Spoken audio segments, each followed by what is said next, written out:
Hello everyone, welcome to the show. I'm Marc Daniel Patrick. Thank you so much for checking out the channel. Today we're counting down our top 3 reasons to get so excited about In the Heights, the movie.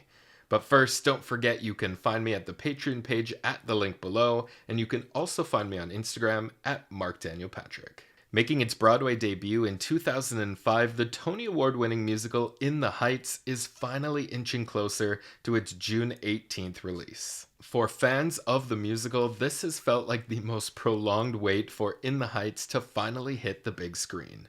Lin-Manuel announced back in 2008 that an agreement had been reached to finally produce the film.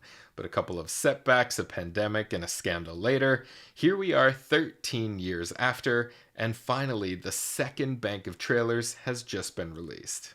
Now, choosing to take the optimistic side as we anxiously count the days, we wanted to take a look at the top 3 reasons why we simply cannot wait for In the Heights. Once upon a time. At number 3, John Chu and Lin-Manuel Miranda. Slightly cheating with double billing at number 3, but both are so vital to what this film is set to bring its audiences. Let's start with John Chu. I wanted to be Zemeckis, Lucas, and Spielberg. The last thing I wanted to talk about was my own cultural identity, my ethnicity. Famed director of the 2018 blockbuster hit Crazy Rich Asians. Not me, oh God. She can't know I was ever here. I feel glorious, glorious. He's already proven he doesn't need a leading white man to blow up the box office. His 2018 film clocked a budget of $30 million and turned that into $239 million gross worldwide. And In the Heights seems poised to follow a similar path, with the director himself saying, "We're not making a small film. These characters have big dreams, and this film needs to dream big." A dream isn't some sparkly diamond. There's no shortcuts. Sometimes it's rough. Lin-Manuel Miranda, writer of the original Broadway musical who brings his traditional casserole of music genres all under one roof and never disappoints. Sure, Hamilton put him on the global map, but for musical theater fans, In the Heights was a delicious, if not mandatory appetizer he produced before his entree took over the world. Refraining from casting himself in the title role this time, Lin does make an appearance in the film, which is only fitting for the man who has truly changed what musical theater can and should be. Just listen. Little details that tell the world we are not invisible. Ignore anyone who doubts you.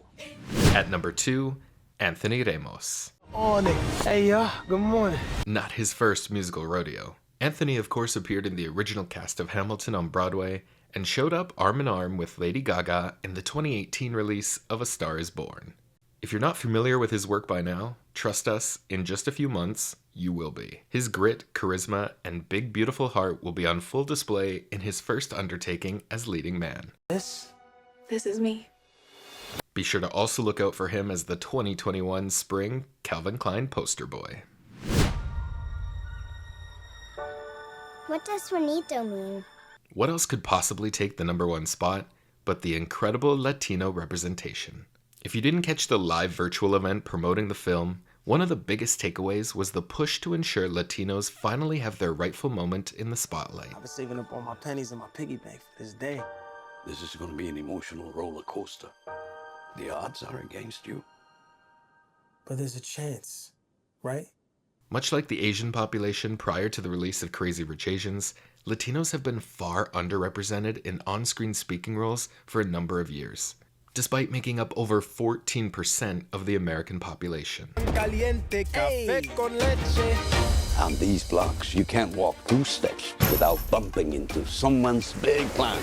I'm making moves, I'm making deals, but guess. Lin and Ramos were quick to credit their director for giving Latinos their dream musical that doesn't focus on stereotypes, but simply tells a human story. The film is rightfully stocked with Latino talent including Jimmy Smits, Dasha Polanco, Stephanie Beatriz, Corey Calkins, and from the original Broadway cast of Rent, 2-time Tony-nominated Daphne Rubin Vega. They're talking about kicking out all the dreamers. It's time to make some noise. Hey, so we cannot stop. This is our block in the Heights. So we may have included about 10 or 20 reasons why we can't wait for this film in our top 3, but that's just because the expression, "it feels like it's been years," doesn't really apply here. That's just simply the reality. I mean, Lin started writing In the Heights when he was 19. He just turned 41. June 18th cannot come soon enough. If we missed any of your reasons why you can't wait for this film, please put them in the comments below. And until next time, I'm Marc Daniel Patrick, and thanks so much for watching.